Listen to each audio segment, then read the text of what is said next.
gráficos do PlayStation 5. A nova forma de iluminação aí, com os quadradinhos digitalizando e as cores também muito bonitas. Basicamente, então, esse é um primeiro preview aí de como funciona a gameplay do Farch no novo aparelho da PlayStation. E por fim, uma coisa. Fala, galera, bom dia. Beleza? Vamos que vamos.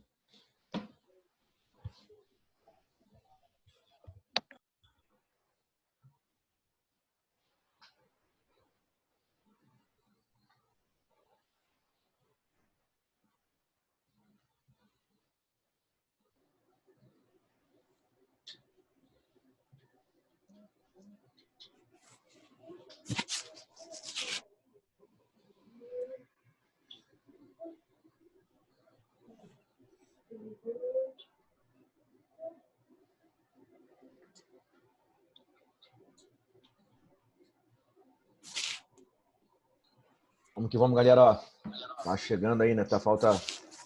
Faltam 2 semanas, né? E algumas aulas aí, 2 semanas e 2 aulas para a nossa prova. Nossa prova vai se iniciar, né? Dia 26 de novembro. Vai até o comecinho de dezembro aí. Show de bola. Para que eles estão bem aí, vamos passar direto, né? Não precisar ficar em recuperação nem nada. Tranquilo? O que eu quero fazer com vocês? Eu quero começar a definir, né, hoje e durante a semana. Não coloquei lá, peço desculpa, não coloquei o simulado, que eu falei que eu queria colocar. Não coloquei o slide da última aula, mas fiquem tranquilos que eu vou colocar.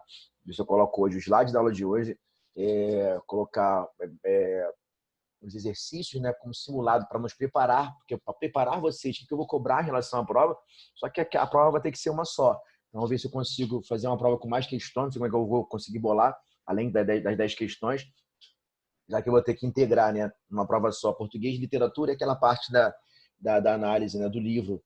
Tranquilo? Ver se eu consigo fazer também esse resumão com vocês. Cara, não, eu vou ver isso direitinho, Julinha. Quando é que inicia aí o simulado? Sei que o bizu vai ser aquele mesmo, né? A participação de vocês, né, de outubro e novembro vai ser uma das notas lançadas e a última nota lançada vai ser, né, a média aritmética entre o simulado e a prova, né? Vamos somar e dividir por 2. É importante que vocês saiam bem, né, no simulado. Vocês saíram mal no último simulado. Tá? E hoje, né, como é redação e literatura, eu vou trabalhar um pouquinho, tentar trabalhar uma matéria que cai bastante para nós em vestibular, em Enem, né, mas também eu vou cobrar, né, na prova de vocês, né, além daquela matéria que nós já vimos, que nós fechamos o ano em relação à literatura, né, o quinhentismo, né, fizemos uma análise geral em relação a algumas das escolas literárias, o quinhentismo, logo depois vimos o barroco, né, o arcadismo, né, aquela coisa toda, até chegar, nós até avançamos até o romantismo. Talvez se eu consigo, durante a aula de hoje, de quinta-feira, essa aula eu vou trabalhar mais literatura com vocês conseguem já acertar aí o que eu vou cobrar para vocês na prova, beleza? Além das questões relacionadas ao livro. Então, vamos ver se eu consigo até ampliar, colocar mais questões, porque 10 vão ser poucas questões. Consigo adequar aí para que eu consiga fechar a nota com vocês com mais questões lá quando eu for elaborar a prova. Professor. Oi, meu amor. Professor. Oi. Essa prova vai ser online também? Ou não, vai ser presencial? Não, é a mesma coisa, vai ser online. Vamos até o final, neguinha, né? Tá. Online. Tá? Até a recuperação de vocês, se vocês pegarem o calendário para ver, quem ficar de recuperação vai ser igualzinho. Vocês vão fazer uma aula de recuperação com o professor e logo depois a prova de vocês estará disponível lá para vocês fazerem, tá? Na própria plataforma. Igualzinho. Depois da aula, vocês já vão fazer a prova lá, né? Aquele aluno que ficar em recuperação. Tranquilo? Não tem muito erro, não. Não tem a nossa... Vamos até o finalzinho de forma online, que eu acho o mais correto. As escolas tentaram voltar, né? Mas uma coisa, poucos alunos foram, o professor tentando gravar a aula da escola para quem ficou em casa, então eu acho bobeira em relação às escolas que voltaram aí ao presencial. Tá bom? Eu vou compartilhar com vocês a aula de hoje, eu vou falar de figuras de linguagem, revisar, na verdade, figuras de linguagem para vocês, uma matéria que cai bastante para a gente, que eu vou cobrar na prova, porque é mais tranquilo trabalhar alguns exercícios e eu vou jogá-los para vocês fazerem depois, eu corrigir durante as aulas. Nós temos 2 semanas de aulas ainda, esta semana a outra, mais 2 aulas antes da prova. A prova se inicia dia 26, que é uma quinta-feira, a gente vai ter ainda terça e quarta-feira para acertar o que eu vou cobrar na prova, o que vai cair para vocês, vai ser mais cobrado também no simulado, aquela coisa toda. Tranquilo? Não se preocupe em relação ao acompanhamento hoje com o livro, que eu vou fazer isso com vocês também. Eu vou tentar fazer aquilo que eu fiz na última aula com o português com vocês. Tentar acompanhar e fazer alguns exercícios voltados àquelas escolas que nós vimos, beleza? Com o livro, acompanhando com o livro, tá? Quintis, as escolas que nós vimos em sala de aula. Tranquilo? Deixa eu só compartilhar aqui a tela. Tem poucos alunos, né? A galera não entrou como um todo, não.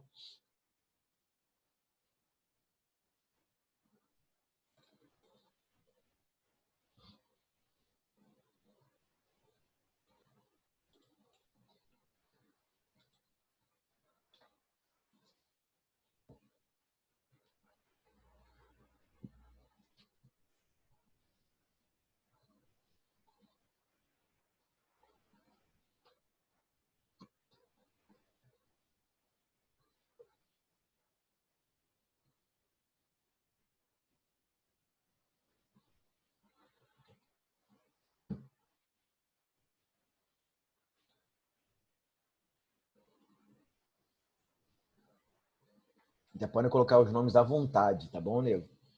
Vamos lá, gente. Ó, então, eu preparei em relação ao que eu quero cobrar mais para vocês na prova. Vocês não vão fazer, quer dizer, vocês vão até fazer o Enem, né? Mas não com aquela pegada que vai fazer, né? O terceiro ano vai fazer o Enem realmente. Né?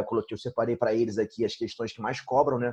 Que mais são tratadas no Enem, né? Que até vocês já viram também. Funções da linguagem, várias variedades de linguísticas, né? Essa parte de figuras de linguagem, essa parte de gêneros textuais. Nós vimos também aqui, como vocês acompanharam comigo, essa parte de interpretação e compreensão de texto que eu não falei com vocês ainda, mas é um conteúdo que cai bastante. E a parte da literatura. Então, cai quentinho, mas muito pouco, cai barroco, mas muito pouco, cai um pouquinho de romantismo, que já viram comigo, e cai para eles, né, cara, que vocês não vão ver agora, mas a parte do modernismo, né? As gerações vão cair bastante, né? Principalmente a quarta geração do modernismo. Então, é o que mais é cobrado para eles, né, no vestibular do Enem e também, né, nessa prova da UERJ aí. Tranquilo? Então, tentei preparar aqui um negócio para vocês também, mas é a matéria que eu vou cobrar realmente na prova, né? Essa parte das figuras de linguagem. Tá? Qualquer problema aí, vocês podem falar comigo. Já compartilhei a tela com vocês. Certo? Botei aqui as figuras de linguagem, as principais figuras de linguagem. Na verdade, as figuras de linguagem são recursos dos quais nós dispomos, né, com o intuito de tornar a linguagem mais expressiva, né? Nós vamos utilizá-las principalmente na elaboração de textos mais, né, voltados à literatura e muitas vezes também nós podemos aproveitar, né, algumas figuras de linguagem para nós empregarmos, né, usarmos muito bem na construção do nosso texto objetivo. Elas vão servir bastante, né, para nós elaborarmos textos subjetivos, mas algumas delas também servirão para nós para elaboração de textos, nossos textos, né, objetivos, né, textos dissertativos e argumentativos. Beleza? E ao longo aqui da explicação, vou apontando para vocês. O intuito é mostrar, revisar o conteúdo com vocês e deixar logo exercício. Na próxima aula de quinta-feira, nós vamos já corrigi-los, né? Então, assim, eu vou ter 2 tempos com vocês. Eu vou tentar corrigir os exercícios que eu vou deixar com vocês hoje, naquele simulador que eu falei com vocês de português. Nós corrigimos no primeiro tempo e vou tentar corrigir também as questões que eu vou deixar hoje, de repente não, de figuras de linguagem, tá? Deixa eu trazer aqui, deixa eu aumentar aqui.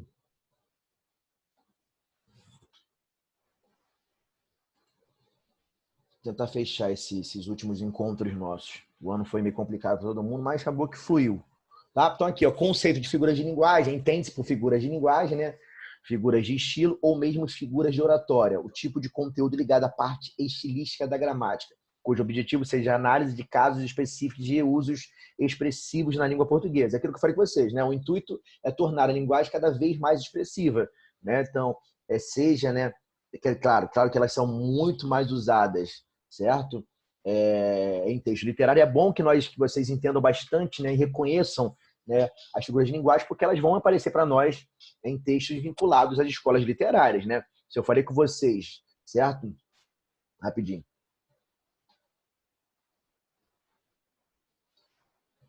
Assim, nós vimos lá no Barroco, né, que o Barroco traz aquela dualidade forte, né, aquele conflito, né, de teocentrismo, antropocentrismo, né, Deus como sendo de tudo. O homem ele vai colocar e expressar isso, né, esse conflito nos poemas, né, por meio das antíteses, né, paradoxos, aquelas ideias contrárias, né. Ele vai expressar e vai empregar, né, realmente nos textos, né, figuras de linguagem, já que o intuito delas é tornar a linguagem cada vez mais expressiva. Estamos falando, né, de textos literários, de obras, né, vinculadas às escolas literárias, né, não tem, é importante demais que nós reconheçamos, né, que vocês entendam realmente, né, e reconheçam as figuras de linguagem que apareçam, principalmente, porque fica mais difícil, né, nos textos subjetivos, nos poemas, né, nas obras vinculadas a cada escola literária. Então, se nós falarmos aqui, por exemplo, né, se nós falarmos da terceira geração, né, do romantismo, né, que era condoeiro social, representada pelo nosso grande Castro Alves, né, ele tinha o intuito de retratar realmente, né, a realidade, né, dos navios negreiros, né, que traziam os negros para cá. Você repare que as hipérboles, né, é meio que exagero, né? Os exageros aparecem, né, nos trechos do enorme, né, poema Navios Negreiro, certo? Com o intuito de realmente de mostrar. Nós falamos em exagero, mas realmente era o que realmente acontecia, né?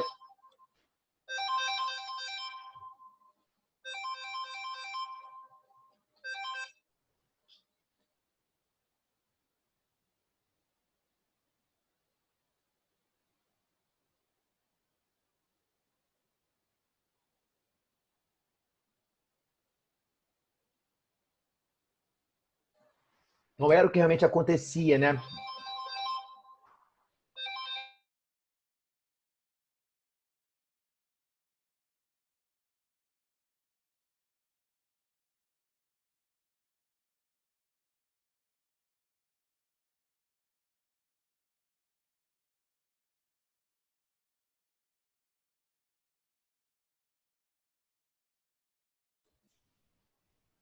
Então, cada texto vai trazer para nós, principalmente, né, texto subjetivo, vai trazer, né, a figura de linguagem. Deixa eu passar para cá, senão eu vou ficar enrolando para caramba com você, a gente vai conseguir andar com a matéria. Perdão. Isso aqui é só um resumo da que nós já vimos. Tranquilo? Então, objetivo de uso das figuras de linguagem, o uso, né, é importante para quem, né, não sei se vocês têm intuito, se não tem idade também ainda, né, para fazer oficial do bombeiro, né? Então, é um concurso, é um concurso legal que está sendo para vocês aí, né? Para quem tem essa vontade de ser oficial, vai ser o vestibular, né, recorrente, né? Que é o vestibular da UERJ, os alunos fazem o vestibular da UERJ, só que voltados para o bombeiro oficial. E este ano agora não vai ter a parte, né, discursiva de física e matemática, vai ser só a parte objetiva. Então, quem tem, não sei se tem 17 anos, se vai fazer 18, se pode fazer, eu acho que creio eu que não. Tá? Então, um dos principais objetivos de uso desses mesmos recursos expressivos é poder gerar conteúdos que apresentam estados ou intenções particulares ao contexto enunciativo, pelo que se insere determinado, né, usuário de língua, é o indivíduo, certo? Então, o uso, né, aquilo que nós vimos sobre as figuras de linguagem. São recursos realmente que nós vamos usar para tornar o enunciado, né, o contexto, né, particular, né, isso expressivo e assim por diante. Tá? Eu vou ter uma opinião técnica, né, segundo Mauro Freire, um dos principais linguistas brasileiros. A importância em reconhecer figuras de linguagem está no fato de que tal conhecimento, além de auxiliar-nos, né, a compreender melhor os textos literários, deixa-nos mais sensíveis à beleza, né, da linguagem e ao significado simbólico das palavras e dos textos. Tranquilo? É importante, né? Uma vez que ela divide-se em, né, figuras de som, figuras de palavra, figura de sintaxe ou de construção e figuras de pensamento. Tá aqui, ó, botei na ordem direitinho. Figura de sintaxe ou de construção são aquelas figuras de linguagem que vão nos ajudar realmente a construir nosso texto. Ó. Por isso, figuras de sintaxe ou de construção. Elas vão nos ajudar, né, além de tornar nosso texto mais expressivo, né, vão nos ajudar também a construí-lo realmente, para que ele não tenha, né, não sofra repetições, para que vocês não repitam, né, ao longo do texto, porque repetição é sim um recurso de coesão textual, mas é importante que nós evitemos, certo? Figura de palavra, figura de som, figuras de pensamento. Repararam, né, que sempre, né, eu só vou colocar a primeira palavra no plural, quando vem, né, preposição. Então, preposição, desculpa, figuras de sintaxe, figuras de palavra, figuras de som e figuras de pensamento. Tranquilo? Então, figura de sintaxe, né, é aquilo que eu falei com vocês, elas vão nos ajudar a construir figura de sintaxe ou de construção textual. Elas vão nos ajudar bastante nesse processo, né, de coesão e coerência textuais.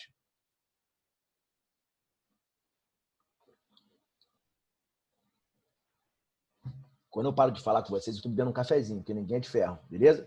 Acordei, estou cafezinho, tá? Então, ó, para valorizar seu texto. Figuras de linguagem são desvios em relação à concordância, né? Aqui a gente viu assim, a concordância entre os termos da oração, sua ordem, né, possíveis repetições e omissões, tá? Aqui a gente viu aqui mais as figuras de sintaxe, tá vendo aqui? São desvios em relação à concordância entre os termos da oração, sua ordem, possíveis repetições e omissões. A síntese, né?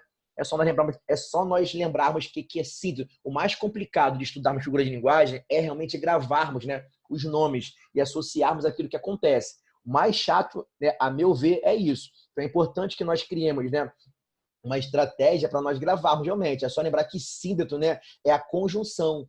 Né? Falei em conjunção, por isso oração coordenada sindética, aquela que vai, né, vai entrar o síndeto da conjunção para ligar. Uma vez que conjunção é a classe gramatical que vai ligar, né, termos de mesma função sintática ou orações. Então, eu lembrei em sínteto, eu lembrei em conjunção. Então, ali, ó, ao acrescentar, né, cara, o prefixo de negação a, certo? E o S ali, que é a nossa consoante de ligação, né, que vai ligar, né, ao nosso radical ali, ó, eu vou ter o assíndeto, né? É a construção, né, do texto sem a presença do síndeto, sem a presença da conjunção. Por isso, assíndeto, né? É um texto assindético. Por isso que tem oração coordenada sindética. É só lembrar, cara. Então, assim, faz uma seta. Aquele cara que está aqui, né, estudando de verdade, não está aqui passando tempo para acabar o ano. Eu sei que pode ter gente assim, porque, né, foi um ano atípico realmente, que nós estamos cansados, né? Mas vamos que vamos, né? Faltam aí 2 semaninhas só para o fim das aulas, né, e nós entrarmos em férias. Tranquilo? Então, ó, é oração coordenada assindética. Não vai aparecer o síndeto, não aparece o conectivo, não aparece a conjunção. Eu vou, né, construir o meu texto sem a presença dela. Eu posso? Posso. Eu cansei de ver, né, textos, né, sem a presença da conjunção, né, mas altamente coerentes, né? Eu posso ter, né, textos não coesivos, mas coerentes. Sem, né, o elemento de coesão, sem a conjunção, mas coerentes. E canso de ver, né, textos coesos, né, cheio de elementos ligando ali as partes, né, as orações, mas sem coerência, beleza? Então, canso de ver, tá? Então, aqui, ó, a síntese ocorre quando orações ou palavras que deveriam vir ligadas por conjunções coordenativas, né, aparecem justapostas, né, ou separadas por vírgula, né? Justapostas é quando eu as coloco lado a lado, né? Ou separadas por vírgula, né, no lugar da conjunção. Tranquilo? Eu coloquei, né? Clara, né, passeava no jardim com as crianças. O céu era verde, né, sobre a gramado, né? A água era dourada sobre as pontes, né? Outros elementos eram azuis, róseos, né? Alaranjados. Para que ali, ó, são, né, orações coordenadas nisso, olha, para que as orações são coordenadas, são ligadas, né, de forma justapostas, né, ou separadas por meio da vírgula. As 2 primeiras eles são justapostas apenas. Eu apenas as coloquei lado a lado. E logo embaixo, né, vocês vão ver que as orações elas são marcadas pela vírgula e há realmente a ausência da conjunção. Há realmente a ausência do síndeto. Tranquilo? Acho que alguém levantou a mão aí sem querer. Mas se for proposital, pode abrir o microfone e falar comigo aí. Tranquilo? Então aqui, ó, o assíndeto é a ausência realmente da conjunção. É quando eu vou construir, né, a minha sentença sem a presença dela, né? Vim, vi, venci, né? Aquela frase latina que muitos, né, tatuam no corpo, que eu canso de falar aqui em sala de aula, né? Vim, vi, venci. Vim, né, ao mundo, vi tudo isso aqui, né, e venci, certo? Ao mundo tatuou no corpo, né? Só que ela de forma latina. Vou até ver aqui rapidinho como é que é, né, forma latina, que eu esqueci um pouquinho. Eu estudei o latim pra caramba na faculdade, mas aqui acaba que esqueço, né?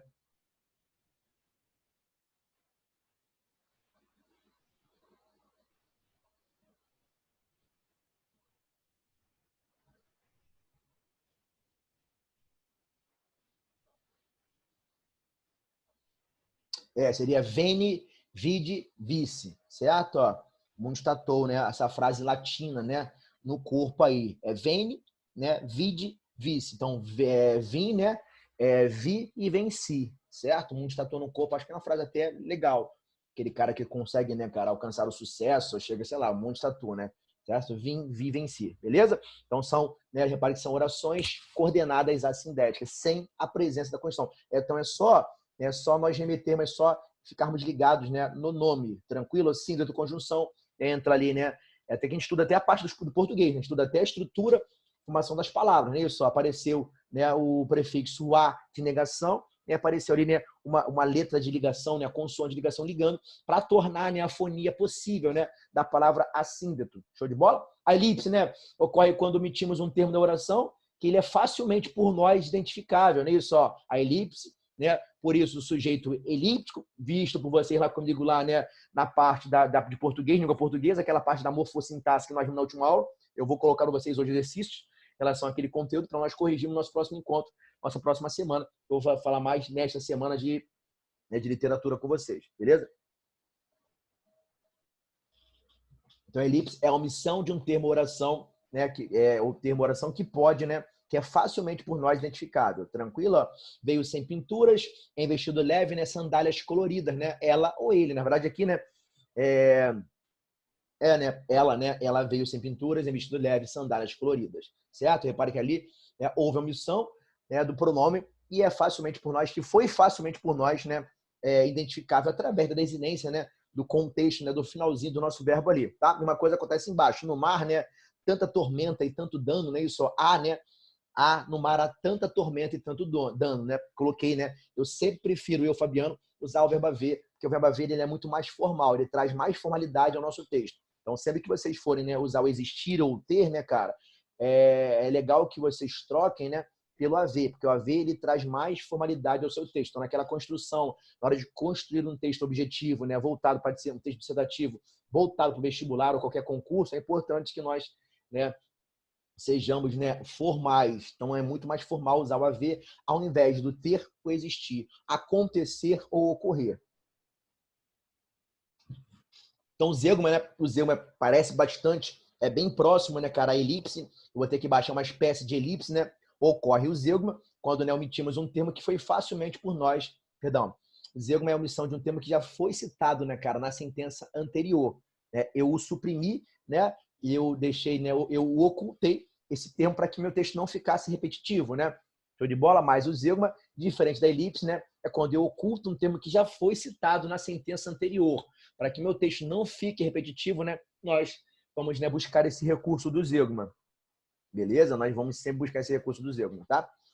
Então, a Vieira, né, vivia para fora, vivia para a cidade, vivia para a corte, vivia para o mundo, certo? Ó, Bernardes para a cela, né, vivia para si, vivia para o coração. Tá vendo aqui? Ó, repare que, né, eu omiti o verbo viver, né, senão ia ficar muito repetitivo. Repare que ali, ó, aparecem, né, cara, nas sentenças, nesse caso ali, a vírgula vicária, né, certo? Que vai marcar a vírgula vicária, é a vírgula que marca a omissão de um verbo que já foi citado na sentença anterior. Tô de bola? Aí agora não fica tão claro para nós se essa vírgula, né, vai marcar, né, a oração coordenada, né, a sindética, se ela vai, na verdade, trazer as duas formas. Ela vai também, né, ela vai ser uma vírgula vicária. A vírgula vicária é aquela vírgula que vai sempre, né, marcar a ocultação de um termo que já foi citado na sentença anterior. Tranquilo? Então aqui, ó, se o assíndeto, né, é a ausência da conjunção, o polissíndeto, né, repare que são figuras de sintaxe, ó, de construção, certo? De texto, certo? Ó, o polissíndeto, né, é o uso da repetição em demasia, de forma enfática, certo? Então, ocorre quando há repetição enfática de uma conjunção coordenativa mais vezes do que exige-se, né, a norma gramatical. Eu vou repetir em demasia para realmente, né, enfatizar. O caráter é enfático realmente. Tranquilo? Então vão chegando as burguesinhas pobres e as criadas das burguesinhas ricas e as mulheres do povo e as lavadeiras da redondeza. Então aqui, ó, repare, né, na verdade a vírgula ela é obrigatória. Toda vez, né, há 3 casos que vocês já viram comigo em português aqui durante as nossas aulas, né? A nossa aula rendeu pra caramba, muitas coisas, estamos até vendo de forma repetida. Eu estou me segurando para não avançar com a matéria, mas eu acho que eu já dei muitas coisas que vocês já vão ver de novo comigo, né, no 3º ano, certo? Então peço desculpa. Além de vocês vão ver crase, regência verbal, eu acho que isso eu não trabalhei com vocês, certo?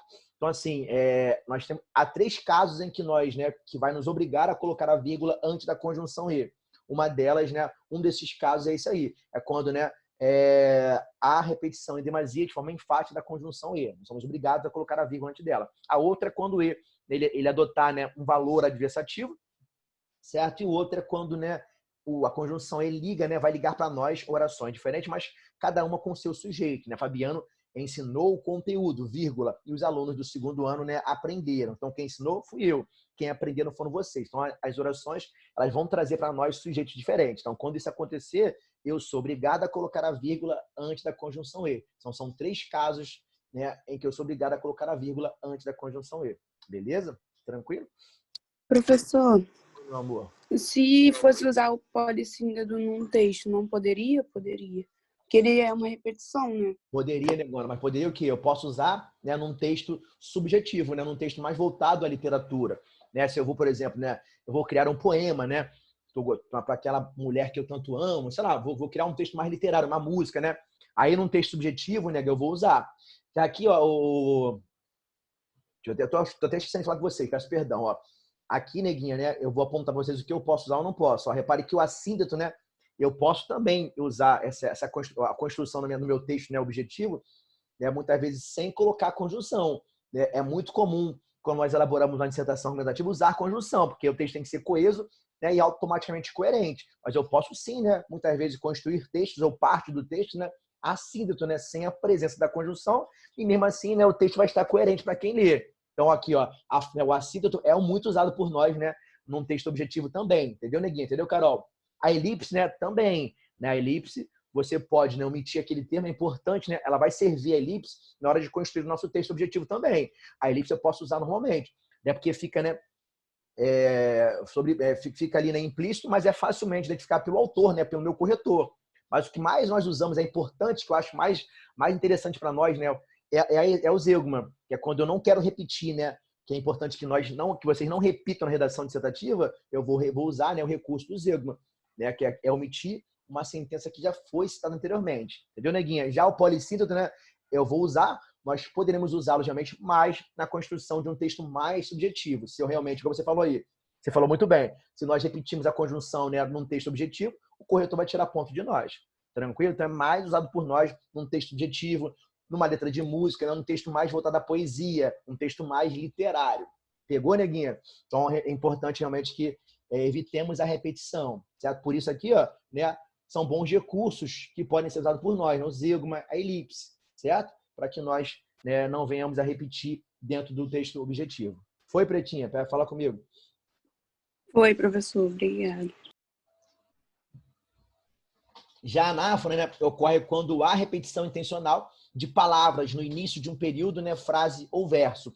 A anáfora é mais a repetição, né, intencional de palavras, né, no início de um período de frase. Vocês vão ver que as palavras vão repetir, né, vão se repetir, né, no início do período. Também, né, repare que a anáfora é uma figura de linguagem mais usada em texto subjetivo. Não vão usá-la, né, num texto objetivo de forma alguma, tá? Então, grande no pensamento, grande na ação, grande na glória, grande no, né, o infortúnio. Ele morreu desconhecido e só. Então, aqui, né, o grande, né, aparece a palavra, ela vai aparecer de forma repetida intencionalmente, né, no início de período, né, frases ou verso, nem só. Então, anáfora, é só gravar. Anáfora, repetição de palavra, né, de forma intencional também. Repetição intencional de palavras no início de um período, frase ou verso. Show de bola? Mas mais voltado, né, para nós em um trecho, né, o texto ligado à literatura, texto literário. Não vou usar anáfora, né, em uma construção. Tá vendo aqui? Ó, vou repetir de novo, né? Eu quase não saio, eu quase não tenho amigo, eu quase não consigo, né, ficar na cidade sem ver contrariado. Então, esse quase não, ó, repare que a palavra, né, é até um trecho, né? Palavra ou trecho, né, vai ser repetido de forma intencional no início de um período, de uma frase ou de um verso. Tranquilo, meus amores? Foi? Aqui, ó, eu coloquei até 2 exemplos para vocês verem melhor. O pleonasmo é um recurso estilístico que enriquece a expressão, dando ênfase à mensagem. Há 2 tipos de pleonasmo, certo? É importante que eu explique isso aqui para vocês melhor. Há, né, o pleonasmo vicioso, aquela redundância, tautologia, que é importante que nós evitemos, né, dentro do contexto, né, formal. Eu até tenho um pleonasmo vicioso, né, como um vício de linguagem realmente, porque nós, falantes, né, de qualquer língua, não só a nossa língua portuguesa, todos os falantes têm, né, sempre essa intenção de afirmar aquilo que nós queremos dizer. Então, sem querer, nós usamos no dia a dia, né, pleonasmo vicioso sem darmos conta, né, cara? Certeza absoluta é um pleonasmo vicioso, se a certeza é absoluta, certo? Voltar de novo, né? Então, assim, tem inúmeras vezes, né, principalmente no contexto da fala, que a fala é muito mais espontânea, nós cometemos, né, cara, redundância, tautologia, pleonasmo vicioso, sem que percebemos, sem perceber. Show de bola? Mas, né, aparece para nós dentro de um texto literário e pode também aparecer para nós, né, dentro. Eu posso usar, sim, um outro estilo, né, outro tipo de pleonasmo literário, pleonasmo estiloso, né, de estilo, dentro de uma redação, né, dissertativa, dentro de um texto objetivo. Não coloquei aqui o exemplo aqui, não, mas vou trazer com vocês depois, né? Depois eu vou ver se vocês conseguem pegar só eu falando. Caso eu não consiga, eu boto depois no Word aqui para vocês escrevam, para vocês verem. Tá vendo aqui, ó?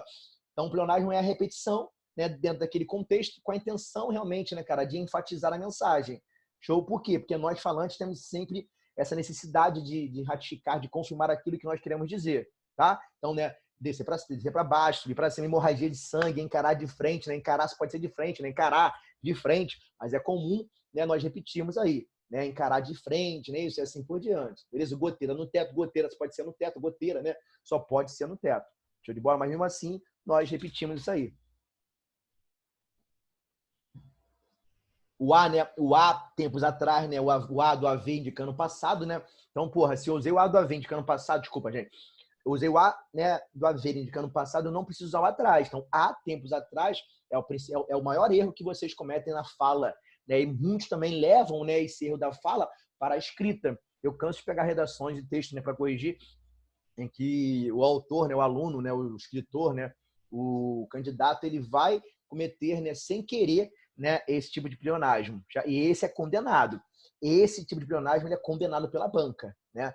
Se você usar, você vai ser punido pela banca, né? Agora, aquele, né, o pleonasmo literário, né, o estiloso, né? O livro eu li, né? Ao povo, vírgula, né?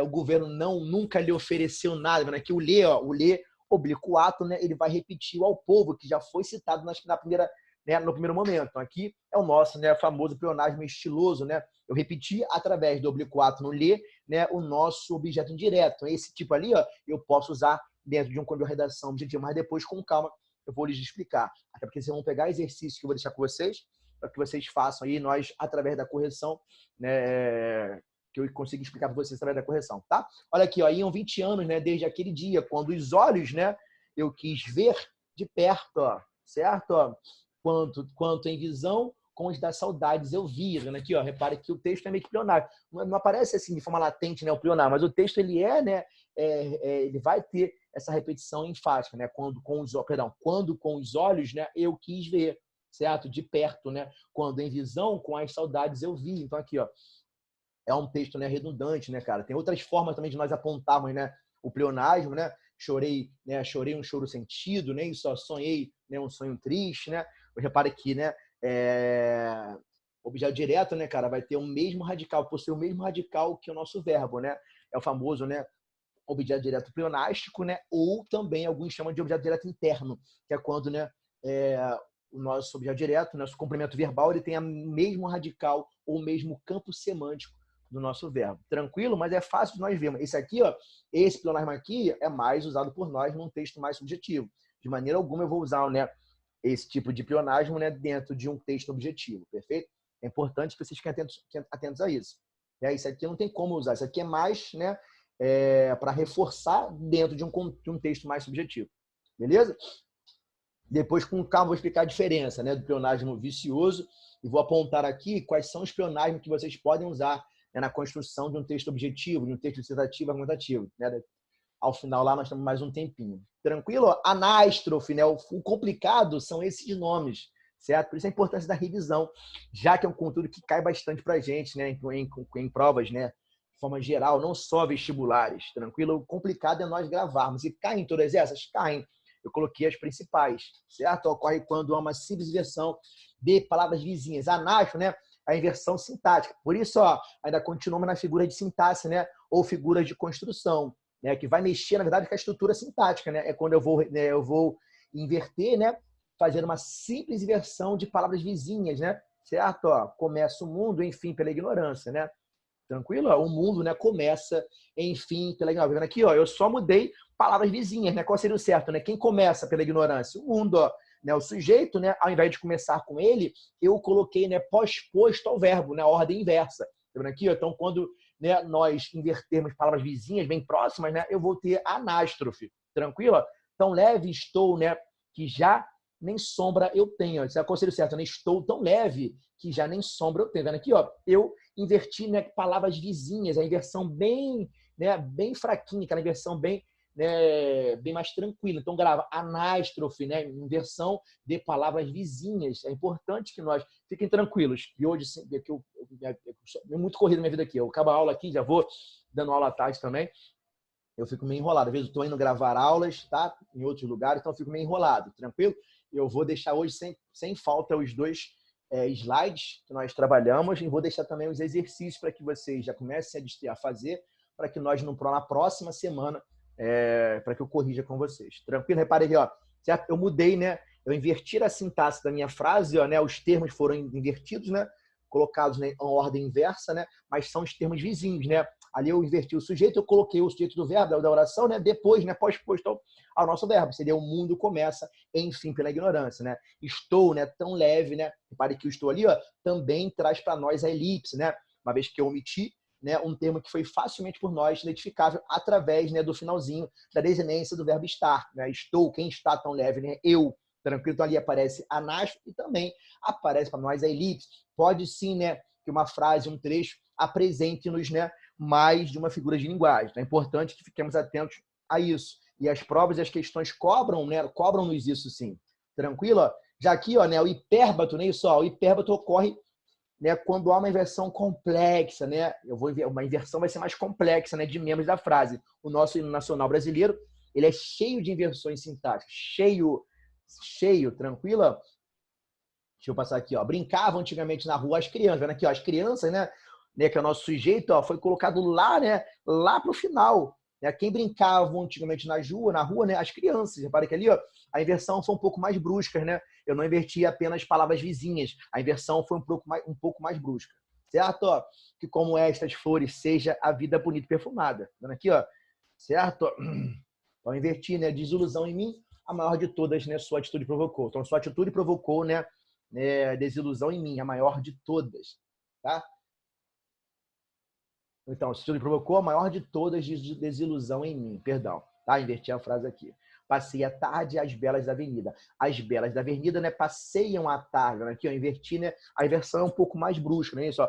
As belas, repara aqui, ó. Você vai reparar que o sujeito, né, vai estar inverso, e é só nós acharmos o sujeito, né, e ver que ele está concordando com o verbo, né? As belas, né, elas, né, passeiam à tarde, né? O à tarde ali, a nossa locução adverbial feminina, que foi deslocada, foi intercalada, por isso, né, ela apareceu no meio da nossa sentença. Tranquilo, gente? Ó, 3 minutinhos aí, para falar depois com calma para vocês de palas, vou anotar aqui onde eu parei.